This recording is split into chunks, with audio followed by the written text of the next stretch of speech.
vous allez bien. Je vais reprendre tout de suite la lecture murmurée de 24 heures de la vie d'une femme.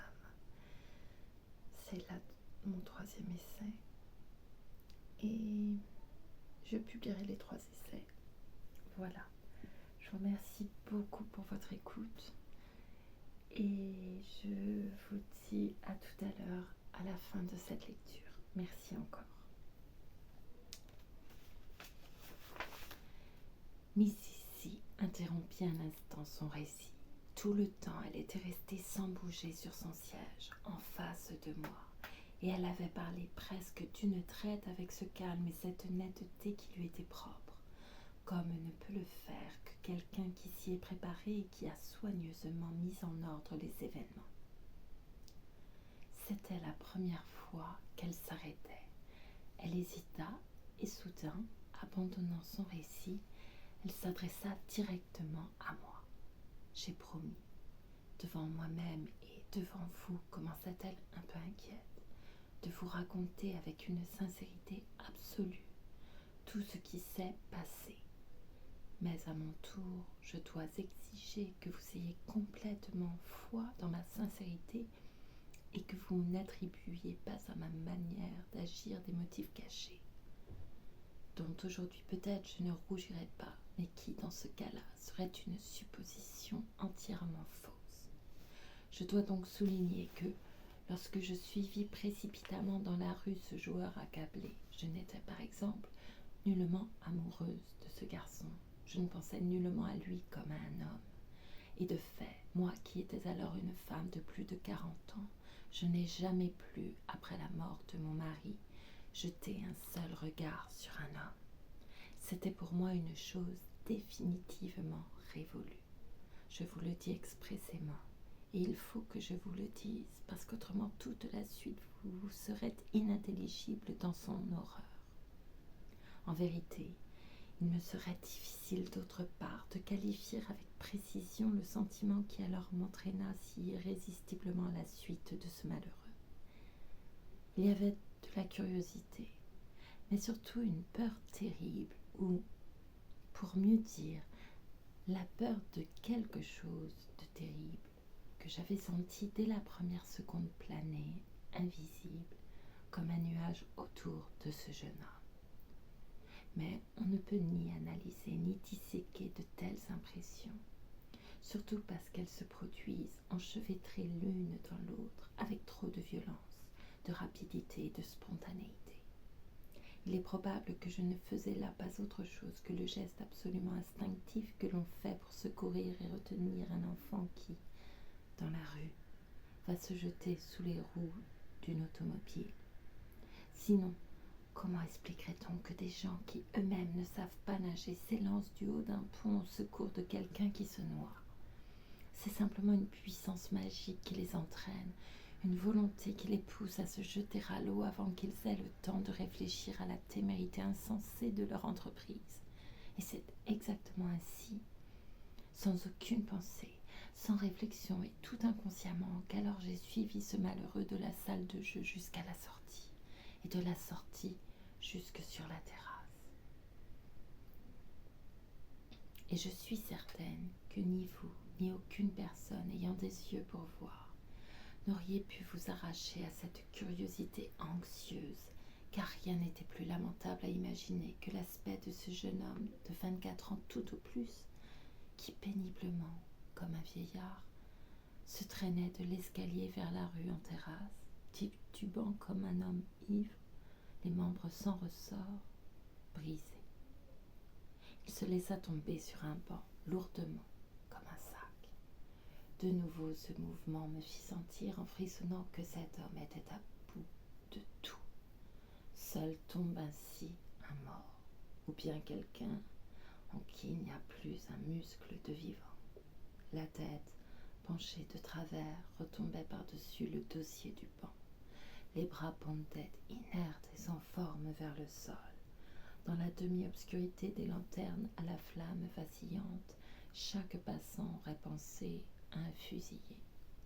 Et c'est ainsi, je ne puis pas m'expliquer comment cette vision se forma soudain en moi, Mais soudain elle fut là, très concrète, avec une réalité horrible et terrifiante. C'est ainsi, sous l'aspect d'un fusillé, que je le vis devant moi en 7 secondes. J'avais la certitude aveugle qu'il portait un revolver dans sa poche et que le lendemain on trouverait ce corps étendu sur ce banc ou sur un autre, sans vie et inondé de sang. Car la façon dont il s'était laissé aller était celle d'une pierre qui tombe dans un gouffre et qui ne s'arrête pas avant d'en avoir atteint le fond.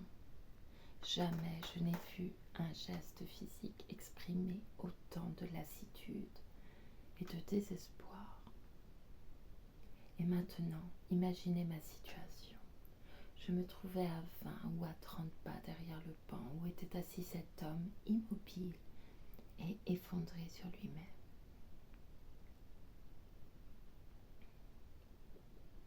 Je ne savais que faire, poussé d'une part par la volonté de le secourir et d'autre part retenu par la timidité d'adresser dans la rue la parole à un inconnu, peur qui nous est inculquée par l'éducation et la tradition. Les becs de gaz mettaient leurs flammes opaques et vacillantes dans le ciel nuageux. Les passants très rares se hâtaient, car il allait être minuit, et j'étais donc presque toute seule dans le jardin public avec cet homme à l'aspect de suicidé. 5 fois, 10 fois, j'avais déjà réuni toutes mes forces et j'étais allée vers lui, mais toujours la pudeur me ramenait en arrière, ou peut-être cet instinct, ce pressentiment profond qui nous indique que ceux qui tombent entraînent souvent dans leur chute ceux qui se portent à leur secours. Au milieu de ce flottement, je sentais moi-même clairement la folie et le ridicule de la situation. Cependant, je ne pouvais ni parler, ni m'en aller, ni faire quoi que ce fût, ni le quitter. Et j'espère que vous me croirez si je vous dis que je restais ainsi sur cette terrasse, allant et venant sans savoir quelle décision prendre, peut-être pendant une heure interminable, tandis que de leurs 1000 et 1000 petits battements, les vagues de la mer invisible grignotaient le temps, tellement me bouleversait, me pénétrait cette image de l'anéantissement complet d'un être humain. Mais malgré tout, je ne trouvais pas le courage de parler ni d'agir. Et je serais restée encore la moitié de la nuit à attendre de la sorte, à moins que peut-être un égoïsme plus intelligent m'eût finalement amené à rentrer chez moi. Oui, je crois même que j'étais déjà décidée à abandonner à son sort ce paquet de misère, quand quelque chose de plus fort que moi triompha de mon irrésolution. En effet, il se mit à pleuvoir. Déjà, pendant toute la soirée, le vent avait rassemblé au-dessus de la mer de lourds nuages printaniers chargés de vapeur. On sentait, avec ses poumons et avec son cœur, que le ciel était lourd, oppressant. Soudain, une goutte de pluie claqua sur le sol, et aussitôt un déluge massif s'abattit en lourde nappe d'eau chassée par le vent. Sans réfléchir, je me réfugiai sous l'auvent d'un kiosque et, bien que mon parapluie fût ouvert, les rafales bondissantes répandaient sur ma robe des gerbes d'eau. Jusque sur ma figure et sur mes mains, je sentais jaillir la poussière froide des gouttes tombant sur le sol avec un bruit sec. Mais c'était une chose si affreuse à voir qu'encore aujourd'hui, 20 ans après, ma gorge se serre rien que d'y penser. Malgré ce déluge torrentiel, le malheureux garçon restait immobile sur son banc, sans bouger le moins du monde. L'eau coulait et ruisselait par toutes les gouttières. On entendait du côté de la ville le bruit grondant des voitures. À droite et à gauche, des gens au manteau relevé partaient en courant. Tout ce qui était vivant se faisait petit, s'enfuyait craintivement, cherchant un refuge. Partout chez l'homme et chez la bête, on sentait la peur de l'élément déchaîné. Seul ce noir peloton humain, là, sur son banc, ne bougeait pas d'un pouce. Je vous ai déjà dit que cet homme possédait le pouvoir magique d'exprimer ses sentiments par le mouvement et par le geste. Mais Rien sur terre n'aurait pu rendre ce désespoir, cet abandon absolu de sa personne, cette mort vivante, d'une manière aussi saisissante que cette immobilité, cette façon de rester assis là, inerte et insensible sous la pluie battante, cette lassitude trop grande pour se lever et faire les quelques pas nécessaires afin de se mettre sous un abri quelconque, cette indifférence suprême à l'égard de sa propre existence. Aucun sculpteur, aucun poète, ni Michel-Ange ni Dante ne m'a jamais fait comprendre le geste du désespoir suprême, la misère suprême de la terre d'une façon aussi émouvante et aussi puissante que cet être vivant qui se laissait inonder par l'ouragan, déjà trop indifférent, trop fatigué pour se garantir par un seul mouvement. Ce fut plus fort que moi. Je ne pus agir autrement. D'un bond, je passais sous les baguettes cinglantes de la pluie, je secouais sur son banc ce paquet humain tout ruisselant d'eau. « Venez !» Je le saisis par le bras. Une chose indéfinissable me regarda fixement et avec peine. Une espèce de mouvement sembla vouloir se développer lentement en lui, mais il ne comprenait pas. « Venez !» je tirai encore la manche toute mouillée, déjà presque en colère cette fois. Alors il se leva, lentement, sans volonté et chancelant. « Que voulez-vous » demanda-t-il. À cela, je ne trouvai aucune réponse, car je ne savais pas moi-même où aller avec lui. Ce que je cherchais, c'était uniquement à l'arracher à cette froide averse, à cette indifférence insensée et suicidaire qui le faisait rester là dans le plus profond désespoir. Je ne lâchai pas son bras. Je continuai à le tirer, loque humaine sans volonté, jusqu'au kiosque dont le toit en auvent le protégerait au moins dans une certaine mesure contre les attaques furieuses de l'élément liquide que le vent fouettait sauvagement. En dehors de cela, je ne savais rien, je ne voulais rien. Je n'avais pensé d'abord qu'à une chose, mettre cet homme sous un abri, dans un endroit sec. Et ainsi nous étions là tous deux, l'un à côté de l'autre, dans ce petit espace abrité, ayant derrière nous la paroi fermée du kiosque et au-dessus de nous seulement le toit protecteur qui était trop petit, et sous lequel la pluie inlassable pénétrait perfidement pour nous envoyer sans cesse par de soudaines rafales sur les vêtements et au visage des lambeaux épars de froid liquide. La situation devenait intenable. Je ne pouvais tout de même pas rester plus longtemps à côté de cet inconnu tout ruisselant. Et d'autre part, impossible, après l'avoir traîné ici avec moi, de le laisser tout bonnement sans lui dire une parole. Il fallait absolument faire quelque chose. Peu à peu, j'arrivai à une idée claire et nette. Le mieux, pensai-je, c'est de le conduire chez lui dans une voiture et de rentrer chez moi. Demain, il saura bien se débrouiller. Et ainsi, je demandai à cet homme immobile près de moi et qui regardait fixement dans la nuit furibonde, « Où habitez-vous » ? « Je n'habite nulle part. Je suis venue de Nice ce soir même. On ne peut pas aller chez moi. » Je ne compris pas immédiatement la dernière phrase. Ce n'est que plus tard que je compris que cet homme me prenait pour une de ces cocottes qui rôdent en grand nombre la nuit autour du casino, parce qu'elles espèrent soutirer quelque argent à des joueurs heureux ou à des hommes pris d'ivresse. Après tout, qu'aurait-il pu penser d'autre, puisque maintenant encore, en vous racontant la chose, je sens toute l'invraisemblance, tout le fantastique de ma situation. Quelle autre idée aurait-il pu se faire de moi, puisque la manière dont je l'avais arraché à son banc et entraîné sans aucune hésitation n'était vraiment pas celle d'une dame. Mais cette pensée ne me vint pas d'abord. Ce n'est que plus tard, trop tard déjà, que j'eus peu à peu conscience de l'affreuse méprise qu'il commettait à mon sujet. Car autrement je n'aurais jamais prononcé les paroles suivantes qui ne pouvaient que fortifier son erreur. Je lui dis, en effet, « Eh bien, on prendra une chambre dans un hôtel. Vous ne pouvez pas rester ici. Il faut maintenant que vous vous mettiez à l'abri quelque part. » Mais aussitôt je m'aperçus de sa très pénible erreur, car sans se tourner vers moi, il se contenta de dire avec une certaine ironie, « Non, je n'ai pas besoin de chambre, je n'ai plus besoin de rien. Ne te donne aucune peine, il n'y a rien à dire de moi. Tu es mal tombé, je n'ai pas d'argent. Cela fut dit encore d'un ton effrayant, avec une indifférence impressionnante. Et son attitude, cette façon molle de s'appuyer à la paroi du kiosque de la part d'un être ruisselant, trempé jusqu'aux os et l'âme épuisée, m'affecta au point que je ne trouvais pas le temps de me sentir mesquinement et sottement offensée.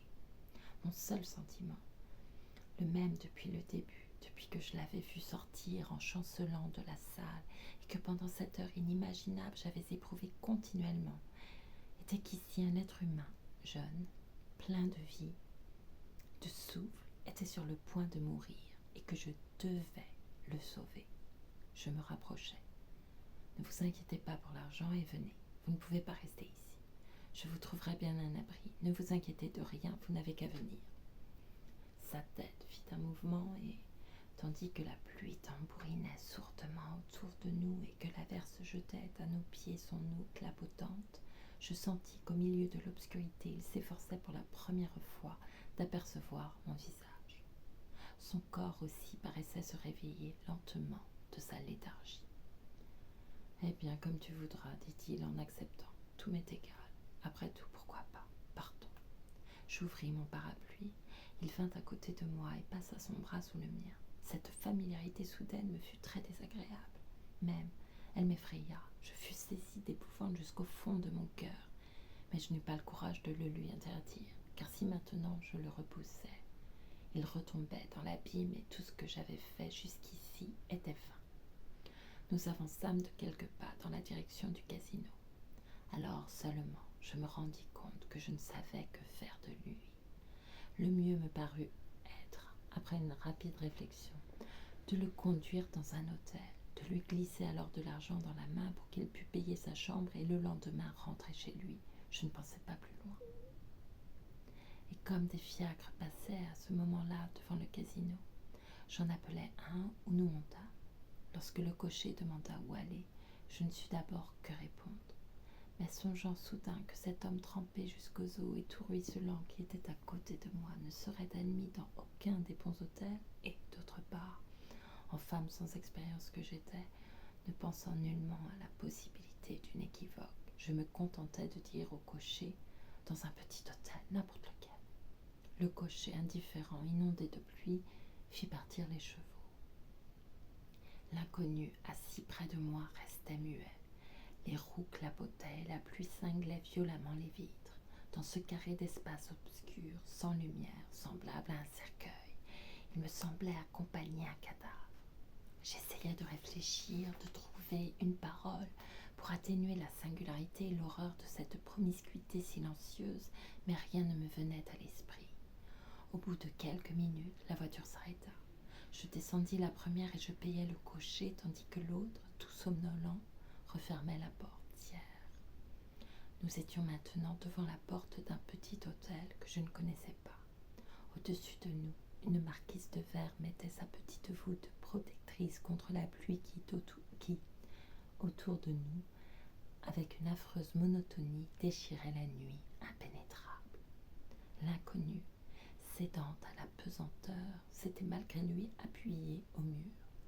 De son chapeau trempé, de ses vêtements chiffonnés, l'eau tombait comme d'une gouttière. Il était là comme un noyé que l'on a repêché et qui a encore l'esprit tout engourdi. Et autour de l'endroit précis où il s'appuyait, l'eau en s'égouttant formait un ruisselet. Mais il ne faisait pas le moindre effort pour l'éviter, pour secouer son chapeau d'où sans cesse des gouttes coulaient sur son front et sur son visage. Il était là, complètement impassible, et je ne saurais vous dire combien je me sentais émue par cet effondrement. Mais maintenant, il fallait agir. Je fouillais dans mon sac. « Voici 100 francs, dis-je. Vous allez prendre une chambre et demain matin vous rentrerez à Nice. » Il me regarda, étonné. « Je vous ai observé dans la salle de jeu, insistai-je après avoir remarqué son hésitation. Je sais que vous avez tout perdu et je crains que vous ne soyez sur le point de faire une sottise. Ce n'est pas une honte que d'accepter du secours. Allons, prenez. » Mais il repoussa ma main avec une énergie que je n'aurais pas cru possible de sa part. « Tu es bien brave, dit-il, mais ne gaspille pas ton argent. Il n'y a plus rien à faire pour moi. Il est tout à fait indifférent que je dorme ou non cette nuit. Demain, ce sera la fin de tout. Il n'y a plus rien à faire. Non, il faut que vous le preniez, insistai-je. Demain, vous penserez autrement. Maintenant, entrez à l'hôtel et dormez un bon coup. La nuit porte conseil et tout sera différent quand il fera jour. Néanmoins, comme je lui tendais de nouveau l'argent, il me repoussa presque avec violence. Inutile, répéta-t-il d'une voix sourde. Cela ne sert à rien. Il vaut mieux que la chose se passe dehors que de tacher de sang la chambre de ces gens-là. 100 francs ne peuvent pas m'aider, ni 1000 non plus. Avec les quelques francs qui me resteraient, je reviendrai demain au casino et je n'en partirai que quand j'aurai tout perdu. Pourquoi recommencer? J'en ai assez. Vous ne pouvez pas mesurer l'impression que faisait, au fond de mon âme, cette voix sourde. Mais représentez-vous la situation. À 2 pas de vous est un être humain, jeune, brillant, plein de vie, de santé, et l'on sait que si l'on ne met pas en jeu toutes ses forces, d'endosseur cette fleur de jeunesse, qui pense, qui parle et qui respire, ne sera plus qu'un cadavre. Alors je fus prise d'une sorte de colère, du désir furieux de triompher de cette résistance insensée. Je saisis son bras. Assez de sottises comme cela. Vous allez entrer dans l'hôtel et prendre une chambre. Demain matin, je viendrai vous chercher et je vous conduirai à la gare. Il faut que vous partiez d'ici. Il faut que demain même, vous retourniez chez vous. Je n'aurai pas de cesse avant de vous voir moi-même muni de votre billet et monter dans le train. On ne verse pas sa vie au fossé quand on est jeune pour avoir perdu quelques centaines ou quelques milliers de francs. C'est une lâcheté, une crise stupide de colère et d'exaspération. Demain, vous me donnerez vous-même raison. Demain, répéta-t-il d'un ton étrangement amer et ironique. Demain. Si tu savais où je serais demain. Si je le savais moi-même. Je suis, à vrai dire, déjà un peu curieux à ce sujet. Non, rentre chez toi, ma petite. Ne te donne pas de peine et ne gaspille pas ton argent. Mais je ne cédais pas. Il y avait en moi comme une manie, comme une furie. Je saisis violemment sa main et j'y mis de force le billet de banque. Prenez l'argent et entrez aussitôt. Et ce disant, j'allai résolument à la sonnette et je la tirai. Bien, maintenant j'ai sonné, le portier va venir. Vous monterez et vous vous coucherez. Demain à 9h, je vous attendrai devant la maison et je vous conduirai aussitôt à la gare. Ne vous inquiétez pas du reste. Je ferai le nécessaire pour que vous puissiez retourner chez vous. Mais à présent, couchez-vous, dormez bien et ne pensez plus à rien. À ce moment, de l'intérieur, la clé grinça dans la porte et le garçon de l'hôtel ouvrit. Viens, dit-il alors brusquement, d'une voix rude, d'une voix dure, décidée, irritée. Je sentis autour de mon poignet l'étreinte de fer de ses doigts. Je fus saisie d'effroi. Je fus tellement effrayée, tellement paralysée, comme frappée par la foudre que je n'eus plus ma tête à moi. Je voulais me défendre, me dégager, mais ma volonté était comme neutralisée. Vous le comprendrez, j'avais honte devant le portier qui s'impatientait de me débattre contre un inconnu. Et ainsi je me trouvais brusquement à l'intérieur de l'hôtel. Je voulais parler, dire quelque chose, mais la voix s'étouffait dans mon gosier. Sa main était posée sur mon bras, lourde et autoritaire. Sans que j'eusse conscience de ce que je faisais, je sentis obscurément qu'elle m'entraînait dans l'escalier. Une clé tourna. Et soudain, je me retrouvais seule avec cet inconnu, dans une chambre inconnue, dans un hôtel quelconque dont aujourd'hui encore je ne sais pas le nom. Miss Sissi s'arrêta de nouveau où elle se leva brusquement. Sa voix paraissait ne plus lui obéir. Elle alla à la fenêtre, regarda silencieusement quelques minutes au dehors, ou peut-être ne fit-elle qu'appuyer son front contre la vitre froide. Je n'eus pas le courage de l'observer attentivement, car il m'était pénible d'observer la vieille dame en proie à son émotion. Aussi restai-je assis, muet, sans questionner, sans faire de bruit, et j'attendis jusqu'à ce qu'elle revînt d'un pas mesuré s'asseoir en face de moi. Bien, maintenant, le plus difficile est dit.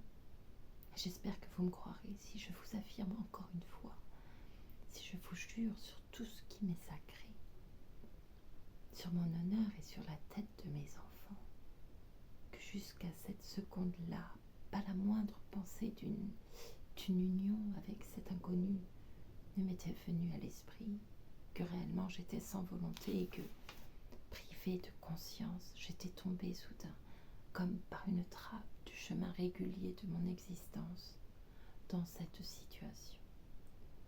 Je me suis juré d'être véridique, envers vous et envers moi. Je vous répète donc encore une fois que c'est uniquement par la volonté presque exaspérée de secourir ce jeune homme, et non par un autre sentiment, par un sentiment personnel, et que c'est donc tout à fait sans aucun désir, et en toute innocence, que je fus précipitée dans cette aventure tragique. Vous me dispenserez de vous raconter ce qui se passa cette nuit-là dans cette chambre. Je n'ai jamais oublié, ni n'oublierai aucune seconde de cette nuit, car là, j'ai lutté avec un être humain pour sa vie. Oui, je le répète, dans ce combat, c'était une question de vie ou de mort. Chacun de mes nerfs sentait trop infailliblement que cet étranger, que cet homme déjà à demi perdu s'attachait à la dernière planche de salut, avec toute l'ardeur et la passion de quelqu'un qui est mortellement menacé. Il s'accrochait à moi comme celui qui déjà sent sous lui l'abîme. Quant à moi, je déployais toutes mes ressources, tout ce qu'il y avait en moi pour le sauver. On ne vit une heure pareille qu'une seule fois dans sa vie. Et cela n'arrive qu'à une personne parmi des millions. Moi non plus, je ne me serais jamais doutée, sans ce terrible hasard, avec quelle force de désespoir, avec quelle rage effrénée un homme abandonné, un homme perdu aspire une dernière fois la moindre goutte écarlate de la vie, éloigné pendant 20 ans, comme je l'avais été, de toutes les puissances démoniaques de l'existence. Je n'aurais jamais compris la manière grandiose et fantastique dont parfois la nature concentre dans quelques souffles rapides tout ce qu'il y a en elle de chaleur et de glace, de vie et de mort, de ravissement et de désespérance.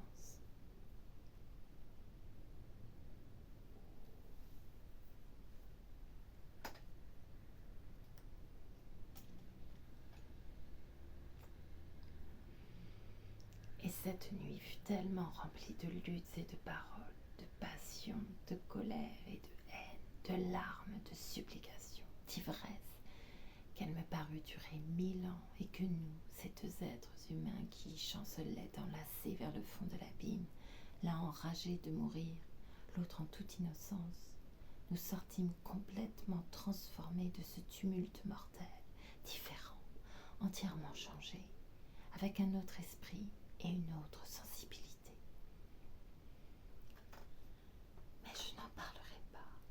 Je ne peux ni ne veux le décrire. Je dois pourtant vous dire un mot de la minute inouïe que fut mon réveil le lendemain matin.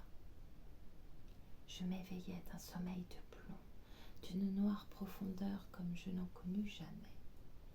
Il me fallut longtemps pour ouvrir les yeux, et la première chose que je vis fut, au-dessus de moi, le plafond d'une chambre inconnue, puis, en tâtonnant encore un peu plus, un endroit étranger, ignoré de moi, affreux, dont je ne savais pas comment j'avais pu faire pour y tomber. D'abord, je m'efforçais de croire que ce n'était qu'un rêve plus net et plus transparent auquel avait abouti ce sommeil si lourd et si confus. Mais devant les fenêtres brillait déjà la lumière crue, indéniablement réelle du soleil, la lumière du matin. On entendait monter les bruits de la rue, avec le roulement des voitures, les sonneries des tramways, la rumeur des hommes. Et maintenant je savais que je ne rêvais plus, mais que j'étais éveillée. Malgré moi, je me redressais pour reprendre mes esprits, et là, en regardant sur le côté, là je vis. Jamais je ne pourrais vous décrire ma terreur. Un homme inconnu, dormant près de moi dans le large lit. Mais c'était un inconnu, un parfait étranger, un homme demi-nu et que je ne connaissais pas. Non, cette terreur, je le sais, ne peut se raconter. Elle me saisit si fort que je retombais inanimée. Mais ce n'était pas un évanouissement véritable dans lequel on n'a plus conscience de rien. Au contraire, avec la rapidité d'un éclair, tout fut pour moi aussi conscient qu'inexplicable, et je n'eus plus que le désir de mourir de dégoût et de honte à me trouver ainsi tout à coup, avec un être absolument inconnu, dans le lit étranger d'un hôtel borgne et des plus suspects. Je m'en souviens encore nettement. Le battement de mon cœur s'arrêta. Je retins mon souffle, comme si j'avais pu par là mettre fin à ma vie, et surtout à ma conscience, à cette conscience claire, d'une clarté épouvantable, qui percevait tout et qui, cependant, ne comprenait rien. Je ne saurais jamais combien de temps je restai ainsi étendu, glacé dans tous mes membres. Les morts ont sans doute une rigidité pareille dans leur cercueil. Je sais seulement que j'avais fermé les yeux et que je priais Dieu ou n'importe quelle puissance du ciel pour que tout cela ne fût pas vrai, pour que tout cela ne fût pas réel. Mais mes sens aiguisés ne me permettaient plus aucune illusion. J'entendis dans la chambre voisine des gens parler, de l'eau couler. Dehors, des pas glissaient dans le couloir et chacun de ces indices attestait implacablement le cruel état de veille de mes sens. Je ne puis dire combien de temps dura cette atroce situation. De telles secondes ne sont pas à la mesure de la vie ordinaire. Mais soudain, je fus saisie d'une autre crainte, la crainte sauvage et affreuse que cet étranger, dont je ne connaissais même pas le nom, ne se réveilla et ne m'adressa la parole.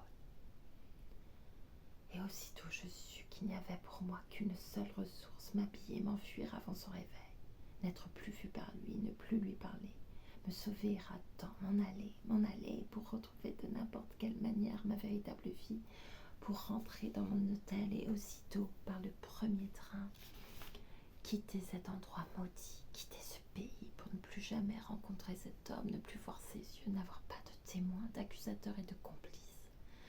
Cette pensée triompha de mon évanouissement. Très prudemment, avec les mouvements furtifs d'un voleur, je sortis du lit et je saisis à tâtons mes vêtements, en avançant pouce par pouce pour ne surtout pas faire de bruit. Je m'habillai avec des précautions infinies, redoutant à chaque seconde son réveil, et bientôt j'étais prête. Déjà, j'avais réussi. Seul mon chapeau était encore de l'autre côté, par terre au pied du lit, et au moment où, sur la pointe des pieds, j'allais le ramasser, à cette seconde-là, je ne pus pas faire autrement. Malgré moi, il me fallut jeter encore un regard sur le visage de cet homme qui était tombé dans ma vie comme une pierre du haut d'une corniche. Je ne voulais jeter sur lui qu'un regard, mais, chose bizarre, car le jeune inconnu qui dormait là était véritablement un étranger pour moi. Au premier moment, je ne reconnus pas du tout le visage de la veille. En effet, les traits tendus, crispés par la passion, convulsifs et bouleversés de l'homme mortellement surexcité, étaient comme effacés. L'individu étendu là avait une autre figure, enfantine, celle d'un petit garçon et qui rayonnait, pour ainsi dire, de pureté, de sérénité. Les lèvres, hier serrées et crispées sur les dents, rêvaient, doucement entr'ouvertes et déjà à demi arrondies pour le sourire. Les cheveux blonds étalaient leurs boucles souples sur le front sans rides, et la respiration montant paisiblement de la poitrine parcourait le corps au repos, de tout un jeu d'ondes tranquilles. Vous vous rappelez peut-être que je vous ai dit précédemment n'avoir encore jamais observé, avec autant de force et à un degré aussi violemment accusé que chez cet inconnu assis à la table de jeu, l'expression de l'avidité farouche et de la passion chez un homme. Je vous dirai à présent que jamais, même chez les enfants, qui ont parfois dans leur sommeil de nourrisson une lueur de sérénité angélique, je n'ai vu une pareille expression de pureté limpide, de sommeil véritablement bienheureux. Sur ce visage, tous les sentiments s'inscrivaient avec une plasticité sans pareille, et c'était maintenant une détente paradisiaque, une libération de toute lourdeur intérieure, une délivrance. À cet aspect étonnant, toute anxiété, toute peur tomba de moi comme un lourd manteau noir. Je n'avais plus honte. Non, j'étais presque heureuse. Cet événement terrible et incompréhensible avait soudain un sens pour moi. Je me réjouissais. J'étais fière à la pensée que ce jeune homme, délicat et beau, qui était couché ici serein et calme comme une fleur, aurait été trouvé sans mon dévouement, quelque part contre un rocher, brisé, sanglant, le visage fracassé, sans vie et les yeux grands ouverts. Je l'avais sauvé. Il était sauvé. Et je regardais maintenant d'un œil maternel. Je ne trouve pas d'autre mot. Cet homme endormi à qui j'avais redonné la vie, avec plus de souffrance que lorsque mes propres enfants étaient venus au monde. Et au milieu de cette chambre crasseuse et garnie de vieilleries, dans ce répugnant et malpropre hôtel de Bath, j'éprouvais tout à coup, aussi ridicule que ces mots vous paraissent, le même sentiment que si j'avais été dans une église, une impression bienheureuse de miracle et de sanctification. De la seconde la plus épouvantable que j'avais vécue dans toute mon existence, naissait en moi, comme une sœur, une autre seconde, la plus étonnante et la plus puissante qui fut. Avais-je fait trop de bruit? Avais-je parlé sans m'en rendre compte? Je ne le sais pas, mais soudain le dormeur ouvrit les yeux. Je fus effrayée, je reculai brusquement. Il regarda surpris autour de lui, tout comme je l'avais fait moi-même auparavant. Il parut sortir à son tour péniblement d'une profondeur et d'un chaos immense. Son regard fit, non sans effort, le tour de cette chambre étrangère et inconnue, puis il s'arrêta sur moi avec stupéfaction. Mais avant même qu'il pût parler ou retrouver tous ses esprits, je m'étais ressaisie. Il ne fallait pas lui laisser prononcer une parole, lui permettre une question, une familiarité. Rien de ce qui s'était passé hier et cette nuit ne devait se répéter, s'expliquer, se discuter. Il faut que je m'en aille, lui signifiai-je rapidement. Vous, restez ici et habillez-vous. À midi, je vous verrai à l'entrée du casino. Là, je m'occuperai de tout le nécessaire. Et avant qu'il pût répondre un seul mot, je m'enfuis pour ne plus voir cette chambre et je courus sans me retourner hors de cette maison dont je savais aussi peu le nom que celui de l'inconnu avec qui j'y avais passé une nuit. Miss Sissi interrompit son récit, le temps de reprendre haleine.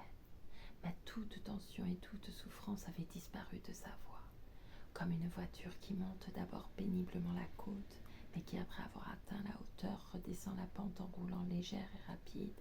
Son récit avait maintenant des ailes. Donc je courus à mon hôtel par les rues emplies de la clarté matinale, l'orage ayant chassé du ciel au-dessus d'elle toute lourdeur, comme était dissipé en moi tout sentiment douloureux. En effet, n'oubliez pas ce que je vous ai précédemment raconté. Depuis la mort de mon mari, j'avais complètement renoncé à la vie. Mes enfants n'avaient pas besoin de moi et je ne m'intéressais pas à moi-même. Et toute vie qui ne se voue pas à un but déterminé est une erreur. Or, pour la première fois, l'improviste, une mission m'incombait. J'avais sauvé un homme. Je l'avais arraché à la destruction en mettant en jeu toutes mes forces. Il ne restait plus qu'à triompher d'un petit obstacle pour mener cette mission à bonne fin. J'arrivai à mon hôtel, le regard du portier exprimant l'étonnement de me voir rentrer chez moi seulement à 9h du matin glissa sur moi. De la honte et du chagrin que j'avais su, rien ne subsistait plus en moi. Mais une renaissance soudaine de ma volonté de vivre, un sentiment neuf de la nécessité de mon existence faisait couler dans mes veines un sang chaud et abondant. Arrivé dans ma chambre, je changeai rapidement de vêtements. Je quittais sans m'en rendre compte, ce n'est que plus tard que je le remarquai, mon vêtement de deuil pour en prendre un plus clair. J'allai à la banque chercher de l'argent. Je me rendis en hâte à la gare pour me renseigner sur le départ des trains. Avec une décision qui m'étonnait moi-même, j'arrangeai en outre quelques autres affaires et rendez-vous. Il ne me restait plus qu'à assurer le retour dans son pays et le sauvetage définitif de cet homme que le destin m'avait confié. À vrai dire, il me fallait de l'énergie pour l'aborder maintenant, car la veille, tout s'était passé dans l'obscurité, dans un tourbillon, comme quand deux pierres entraînées par un torrent se heurtent soudain. Nous nous connaissions à peine de vue, et je n'étais même pas certaine que l'étranger pût encore me reconnaître. La veille, ça avait été un hasard, une ivresse, la folie démoniaque de deux êtres égarés. Mais aujourd'hui, il fallait me livrer à lui plus ouvertement qu'hier, parce que maintenant, à la clarté impitoyable de la lumière du jour, j'étais forcée de l'aborder avec ma personne, avec mon visage, comme quelqu'un de bien vivant. Mais tout cela se fit plus facilement que je ne le pensais. À peine, à l'heure convenue, m'étais-je approché du casino qu'un jeune homme se leva d'un banc et courut au-devant de moi. Il y avait quelque chose d'aussi spontané, d'aussi enfantin, ingénu et heureux dans sa surprise que dans chacun de ses mouvements si expressifs. Il volait ainsi vers moi avec, dans le regard, un rayon de joie reconnaissante et en même temps respectueuse.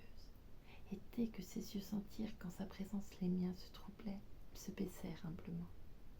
La reconnaissance, on la voit si rarement se manifester chez les gens. Et même les plus reconnaissants ne trouvent pas l'expression qu'il faudrait. Ils se taisent, tout troublés. Ils ont honte et contrefont souvent l'embarras pour cacher leurs sentiments. Mais ici, dans cet être à qui Dieu, comme un sculpteur mystérieux, avait donné tous les gestes capables d'exprimer les sentiments d'une manière sensible, belle et plastique, le geste de la reconnaissance brillait comme une passion qui rayonnait de tout son corps. Il se pencha sur ma main et, la ligne délicate de sa tête d'enfant s'inclinant avec dévotion, il resta ainsi pendant 1 minute à me baiser respectueusement les doigts en ne faisant que les effleurer. Puis il se recula, s'informa de ma santé, me regarda avec attendrissement. Il y avait tant de décence dans chacune de ses paroles qu'au bout de quelques minutes, toute inquiétude m'eut quittée. Et, comme un reflet de mon propre allègement moral, le paysage brillait autour de nous, complètement apaisé. La mer qui, la veille, se gonflait de colère, était si calme, silencieuse et limpide que l'on voyait briller de loin très blanc le moindre galet sous les petits flots ourlant le rivage. Le casino, cet abîme infernal, dressait sa clarté mauresque dans le ciel balayé de frais comme damassé. Et le kiosque, sous le vent duquel la pluie battante nous avait contraints de nous réfugier, s'était épanoui en une boutique de fleuriste. Il y avait là, dans un pêle-mêle diapré et à foison, blancs, rouges, verts et multicolores, de larges bouquets de fleurs et de verdure que vendait une jeune fille à la blouse éclatante. Je l'invitai à déjeuner dans un petit restaurant. Là, le jeune inconnu me raconta l'histoire de sa tragique aventure. C'était l'entière confirmation de mon premier pressentiment, lorsque j'avais vu sur le tapis vert ses mains tremblantes et nerveusement agitées. Il descendait d'une famille de vieille noblesse de la Pologne autrichienne.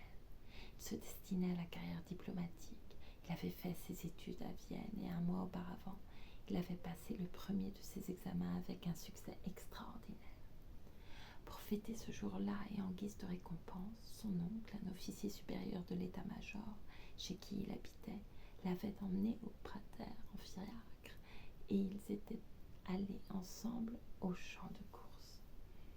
L'oncle fut heureux au jeu. Il gagna 3 fois de suite, lesté d'un gros paquet de billets de banque ainsi acquis. Ils allèrent dîner ensuite dans un élégant restaurant.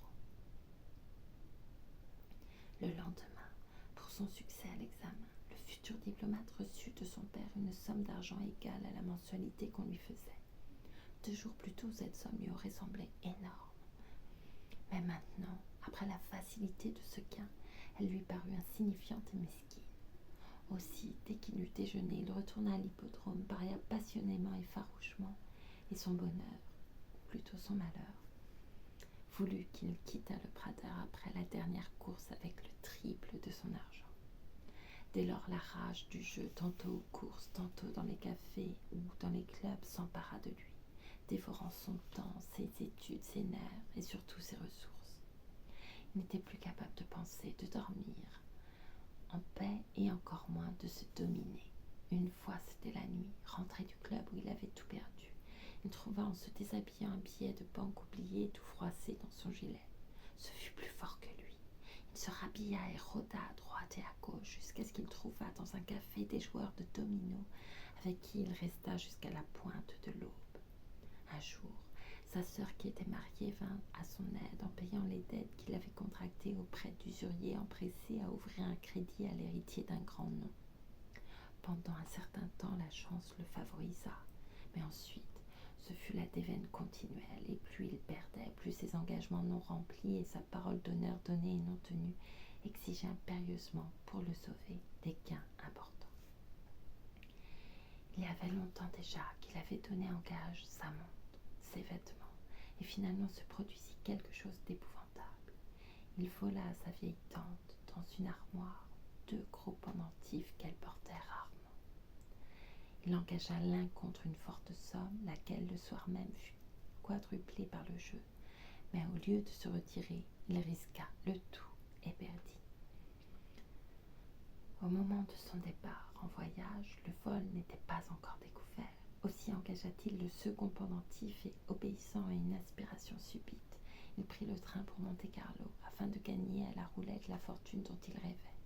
Déjà, il avait vendu sa malle, ses habits, son parapluie. Il ne lui restait plus rien que son revolver avec 4 balles et une petite croix ornée de pierres précieuses que lui avait donnée sa marraine, la princesse de X, et dont il ne voulait pas se séparer. Mais l'après-midi, il avait vendu cette croix pour 50 francs, uniquement afin de pouvoir le soir même essayer de goûter une dernière fois à la joie frémissante du jeu, à la vie ou à la mort. Il me racontait tout cela avec la grâce captivante de son être si vivant, si authentique, et j'écoutais, ému, ébranlé, fasciné. Et à aucun instant je ne songeais à m'indigner en pensant que cet homme qui se trouvait là à ma table était, après tout, un voleur.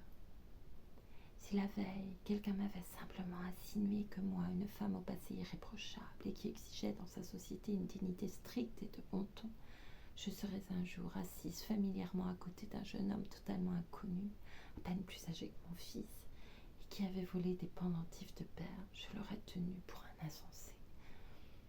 Mais à aucun moment de son récit, je n'éprouvais un sentiment d'horreur. Il racontait tout cela si naturellement, avec une telle passion, que son acte paraissait plutôt l'effet d'un état de fièvre, d'une maladie, qu'un délit scandaleux.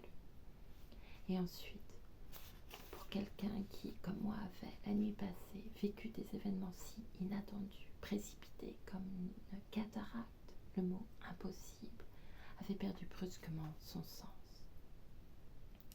Dans ces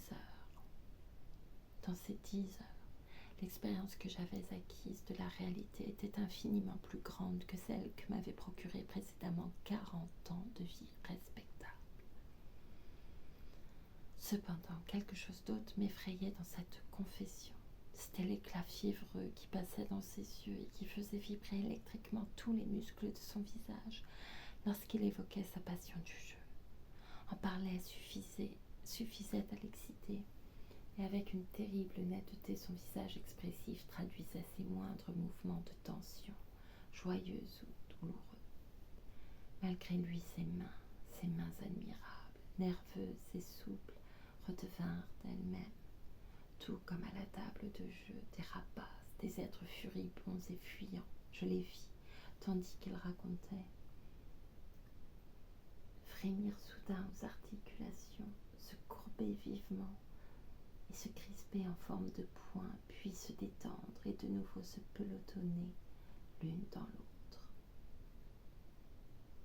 Et au moment où il confessait le vol des pendentifs, elles mimèrent, ce qui me fit tressaillir malgré moi, bondissantes et rapides comme l'éclair, le geste du voleur. Je vis véritablement les doigts s'élancer follement sur la parure et l'engloutir prestement dans le creux de la main. Et je reconnus avec un effroi indicible que cet homme était empoisonné par sa passion, jusque dans la dernière goutte de son sang. La seule chose qui dans son récit m'émouvait, me terrifiait au plus haut point, c'était cet asservissement d'un homme jeune, serein et insouciant par nature, à une passion insensée. Aussi je considérais comme mon devoir absolu de persuader amicalement à mon protégé improvisé de quitter aussitôt Monte-Carlo, où la tentation était très dangereuse. Il fallait que le jour même, il partît retrouver sa famille, avant que la disparition des pendentifs fût remarquée et son avenir ruiné pour toujours. Je lui promis de l'argent pour le voyage et pour dégager la parure, mais seulement à la condition qu'il prît le train le jour même et qu'il me jurât sur son honneur qu'il ne toucherait plus une carte ni ne participerait plus à aucun jeu de hasard. Je n'oublierai jamais la reconnaissance passionnée, d'abord humble, puis peu à peu s'illuminant, avec laquelle cet inconnu, cet homme perdu, m'écoutait. Je n'oublierai jamais la façon dont il buvait mes paroles lorsque je lui promis de l'aider. Et soudain, il allongea ses deux mains au-dessus de la table pour saisir les miennes avec un geste pour moi inoubliable, comme d'adoration et de promesse sacrée. Dans ses yeux clairs dont le regard était resté un peu égaré, il y avait des larmes. Tout son corps tremblait nerveusement d'une émotion de bonheur. J'ai déjà tenté à plusieurs reprises de vous décrire l'expressivité exceptionnelle de sa physionomie et de tous ses gestes, mais celui-là, je ne puis le dépeindre, car c'était une béatitude si extatique et si surnaturelle qu'on n'en voit presque jamais de pareil dans une figure humaine. Et elle n'était comparable qu'à cette ombre blanche qu'on croit apercevoir au sortir d'un rêve, lorsqu'on s'imagine avoir devant soi la face d'un ange qui disparaît.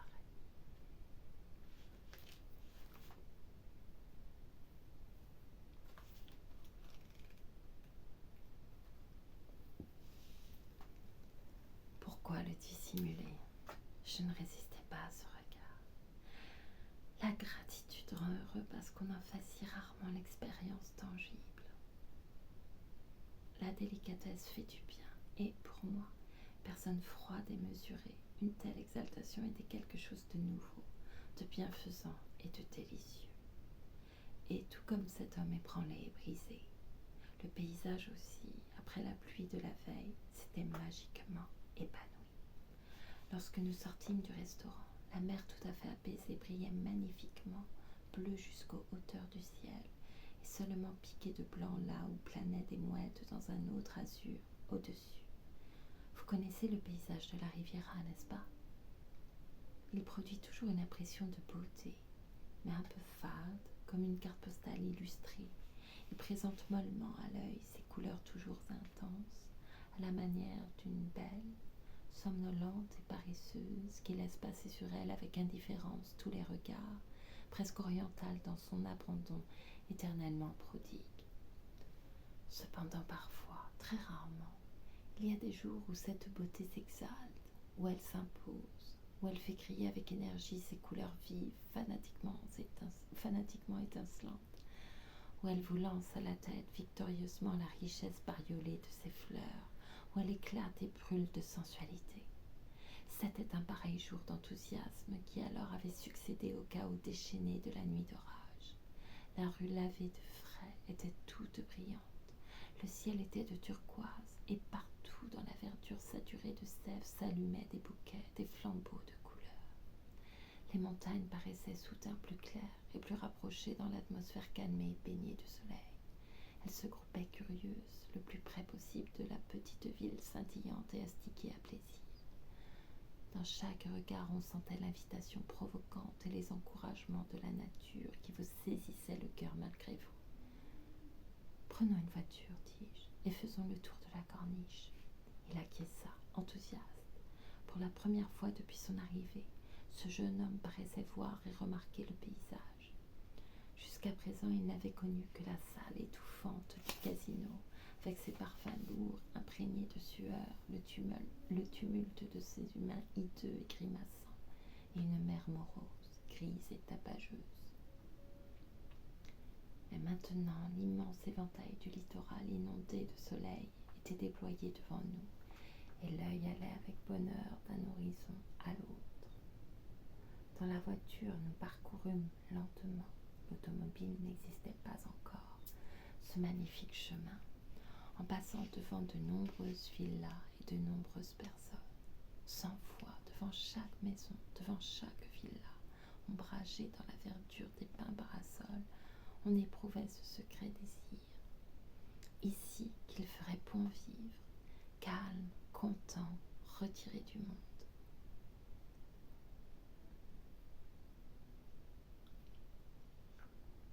Ai-je jamais été plus heureuse dans ma vie qu'à cette heure-là? Je ne sais pas. À côté de moi, dans la voiture, la veille encore étreint par les griffes de la fatalité de la mort, et maintenant baigné par les rayons blancs du soleil, le jeune homme semblait rajeuni et allégé de plusieurs années. Il paraissait redevenu tout gamin, un bel enfant joueur, aux yeux ardents et en même temps plein de respect, en qui rien ne me ravissait autant que cette délicate prévenance toujours en éveil. Si la côte était trop raide et si le cheval avait du mal à traîner la voiture, il sautait lestement pour pousser derrière. Si je citais un nom de fleur ou si j'en indiquais une le long du chemin, il courait l'accueillir. Il ramassa et porta avec précaution dans l'herbe verte, pour qu'il ne fût pas écrasé par la voiture, un petit crapaud qui, attiré par la pluie de la veille, se traînait péniblement sur le chemin. Et entre-temps, il racontait avec exubérance les choses les plus amusantes et les plus gracieuses.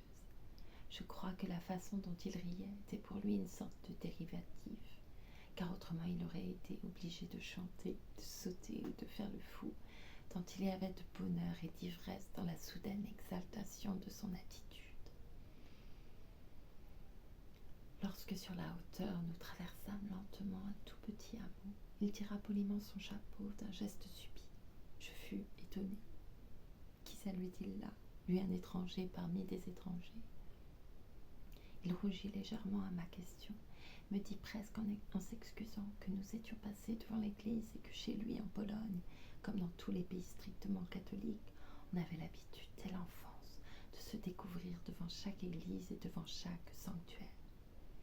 Ce beau respect devant les choses de la religion m'émut profondément. En même temps, je me rappelais cette croix dont il m'avait parlé et je lui demandais s'il était croyant. Lorsque, avec une mine un peu honteuse, il m'eut avoué modestement qu'il espérait sa part de salut, une pensée me vint soudain. « Arrêtez !» criai-je au cocher, et je descendis vite de la voiture. Il me suivit surpris en disant « Où allons-nous » Je répondis seulement « Venez avec moi ». Je retournai accompagné par lui vers l'église, petit sanctuaire campagnard construit en briques. Dans la pénombre, les murs intérieurs apparaissaient badigeonnés de chaux gris et nus.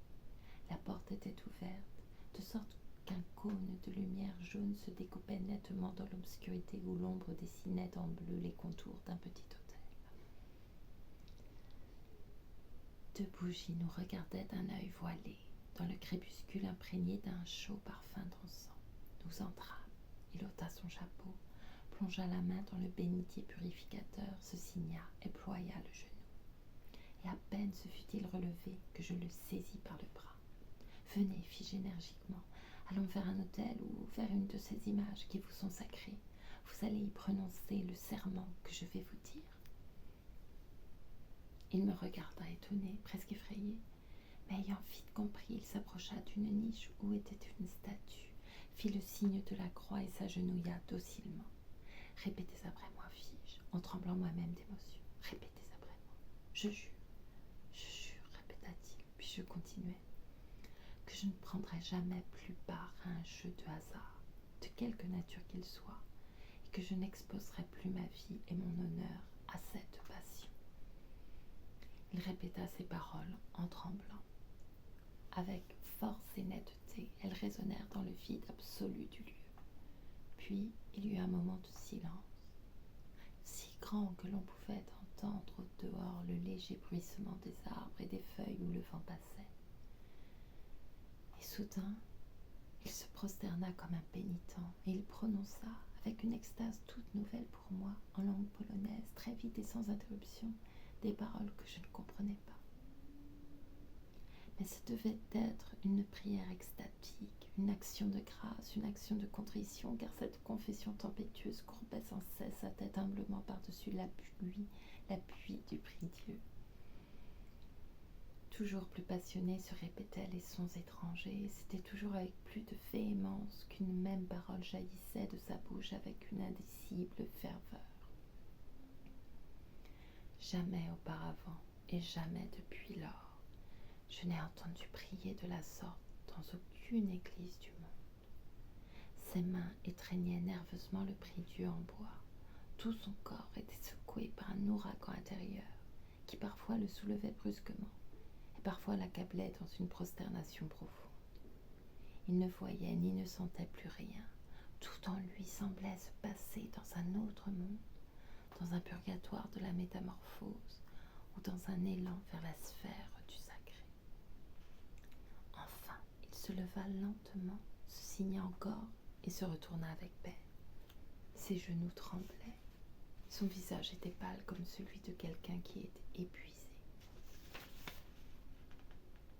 Mais lorsqu'il me vit, son œil rayonna. Un sourire pur et véritablement pieux éclaira sa figure transportée. Il s'approcha de moi, s'inclina très bas à la russe et saisit mes deux mains pour les toucher respectueusement du bout des lèvres. C'est Dieu qui vous a envoyé vers moi. Je viens de l'en remercier. Je ne savais que dire, mais j'aurais souhaité que soudain, du haut de sa petite estrade, l'orgue se mit à retentir, car je sentais que j'avais réussi en tout. Cet homme, je l'avais sauvé pour toujours. Nous sortîmes de l'église pour revenir dans la lumière radieuse et ruisselante de cette journée digne du mois de mai. Jamais le monde ne m'avait paru si beau. Pendant 2 heures encore, nous suivîmes en voiture lentement jusqu'au sommet de la montagne, le chemin panoramique qui, à chaque tournant, offrait une nouvelle vue. Mais nous ne dîmes plus rien. Après cette effusion du sentiment, toute parole semblait faible. Et lorsque mon regard atteignait par hasard le sien, je me sentais obligée de le détourner avec confusion. C'était pour moi une émotion trop grande que de voir mon propre miracle. Vers 5 heures de l'après-midi, nous rentrâmes à Monte-Carlo. J'avais alors un rendez-vous avec des parents qu'il ne m'était plus possible de différer. Et à vrai dire, je désirais profondément une pause, une détente à cette violente exaltation de mon sentiment. Car c'était trop de bonheur. Je sentais qu'il me fallait une diversion à cet état d'extase et d'ardeur excessive, comme je n'en avais jamais connu de semblable dans mon existence. Aussi, je priai mon protégé de venir avec moi à l'hôtel, seulement pour un instant. Là, dans ma chambre, je lui remis l'argent nécessaire pour le voyage et pour dégager la parure. Nous convînmes que pendant mon rendez-vous, il irait prendre son billet au chemin de fer. Puis le soir, à 7 heures, nous nous rencontrerions dans le hall de la gare, une demi-heure avant le départ du train qui, par Gênes, le ramènerait chez lui. Lorsque je voulus lui tendre les 5 billets de banque, ses lèvres devinrent d'une pâleur singulière. « Non, pas d'argent. Je vous en prie, pas d'argent. » fit-il entre ses dents, tandis que ses doigts tremblants se rétractaient, nerveux et agités. « Pas d'argent, pas d'argent. Je ne puis pas le voir, » répéta-t-il encore une fois, comme physiquement terrassé par la crainte et le dégoût. Mais j'apaisais son scrupule en disant que ce n'était qu'un prêt et que, s'il se sentait gêné, il n'avait qu'à m'en donner un reçu.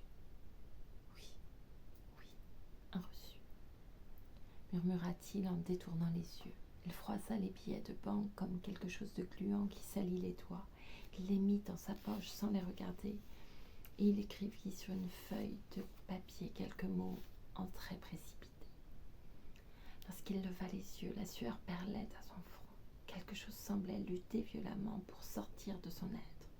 À peine m'eut-il remis nerveusement ce bout de papier qu'il fut saisi d'un grand tremblement par tout le corps, et soudain, malgré moi, je me reculai effrayée. Il tomba à genoux et baisa l'ourlet de ma robe, geste indescriptible. Sa véhémence sans pareil me fit trembler de part en part. Un étrange frisson me parcourut. Je fus toute troublée et je ne pus que balbutier. « Je vous remercie d'être si reconnaissant, mais je vous en prie, maintenant partez. Ce soir, à 7 heures, dans le hall de la gare, nous prendrons congé l'un de l'autre. » Il me regarda. Un éclat attendri mouillait son regard. Je crus qu'il voulait me dire quelque chose. Pendant un instant, il eut l'air de chercher à s'approcher de moi. Mais ensuite, il s'inclina soudain encore une fois, profondément, très profondément, et il quitta la chambre. De nouveau, Miss Sissi interrompit son récit. Elle s'était levée et elle était allée à la fenêtre. Elle regarda dehors et resta debout longtemps sans bouger. Je voyais comme un léger tremblement dans la silhouette de son dos. Brusquement, elle se retourna avec fermeté.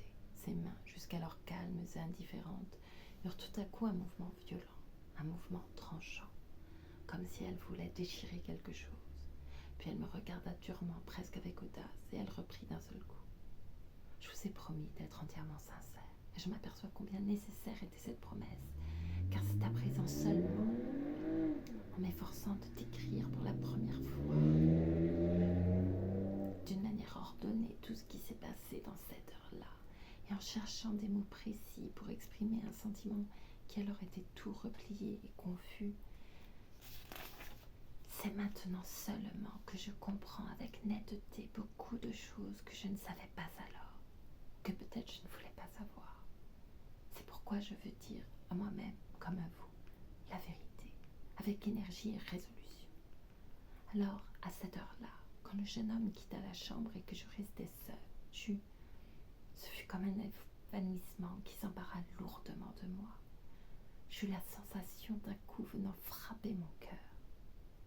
Quelque chose m'avait fait un mal mortel, mais je ne savais pas, ou bien je refusais de savoir de quelle manière l'attitude à l'instant si attendrissante, pourtant si respectueuse de mon protégé, m'avait blessée si douloureusement. Mais aujourd'hui que je m'efforce de faire surgir tout le passé du fond de moi-même, comme une chose inconnue, avec ordre et énergie, et que votre présence ne tolère aucune dissimulation, aucune lâche échappatoire d'un sentiment de honte, aujourd'hui je le sais clairement. Ce qui alors me fit tant de mal, c'était la déception. La déception que ce jeune homme fût parti si docilement, sans aucune tentative pour me garder, pour rester auprès de moi, qu'il lui obéit humblement et respectueusement à ma première demande, l'invitant à s'en aller au lieu d'essayer de me tirer violemment à lui, qu'il me vénéra uniquement comme une sainte apparue sur son chemin et qu'il ne sentit pas que j'étais une femme. Ce fut pour moi une déception que je ne m'avouai pas, ni alors ni plus tard. Mais le sentiment d'une femme, c'est tout, sans parole et sans conscience précise, car maintenant je ne m'abuse plus. Si cet homme m'avait alors saisi, s'il m'avait demandé de le suivre, je serais allée avec lui jusqu'au bout du monde. J'aurais déshonoré mon nom et celui de mes enfants, indifférente au discours des gens et à la raison intérieure. Je me serais enfuie avec lui, comme cette Madame Henriette avec le jeune Français que, la veille, elle ne connaissait pas encore. Je n'aurais pas demandé ni où j'allais, ni pour combien de temps. Je n'aurais pas jeté un seul regard derrière moi sur ma vie passée. J'aurais sacrifié à cet homme mon argent, mon nom, ma fortune, mon honneur. Je serais allée mendier. Et probablement, il n'y a pas de bassesse au monde à laquelle il ne m'eût amené à consentir. J'aurais rejeté tout ce que dans la société on nomme pudeur et réserve, si seulement il s'était avancé vers moi en disant une parole ou en faisant un seul pas. S'il avait tenté de me prendre à cette seconde, j'étais perdue et liée à lui pour toujours. Mais, je vous l'ai déjà dit, cet être singulier ne jeta plus un regard sur moi, sur la femme que j'étais, et combien je brûlais de m'abandonner toute. Je ne le sentis que lorsque je fus seule avec moi-même, lorsque la passion qui, un instant auparavant, exaltait encore son visage, illuminé et presque séraphique, fut retombée obscurément dans mon être et se mit à palpiter dans le vide d'une poitrine délaissée. Je me levai avec peine. Mon rendez-vous m'était doublement désagréable. Il me semblait que mon front était surmonté d'un casque de fer lourd et oppressant, sous le poids duquel je chancelais. Mes pensées étaient décousues et aussi incertaines que mes pas, lorsque je me rendis enfin à l'autre hôtel, auprès de mes parents.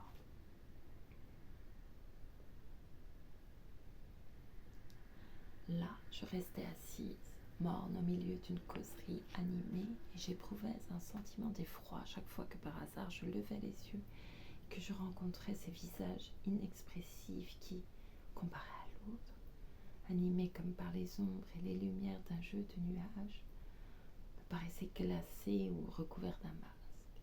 Il me semblait être au milieu de personnes mortes, si terriblement dépourvues de vie était cette société.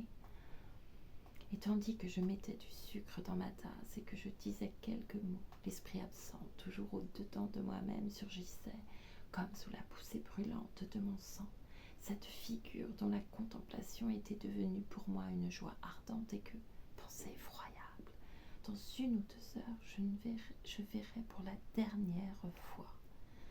Sans doute malgré moi, j'avais poussé un léger soupir ou un gémissement, car soudain la cousine de mon mari se pencha vers moi pour me demander ce que j'avais et si je ne me trouvais pas bien, car j'avais l'air toute pâle et toute soucieuse.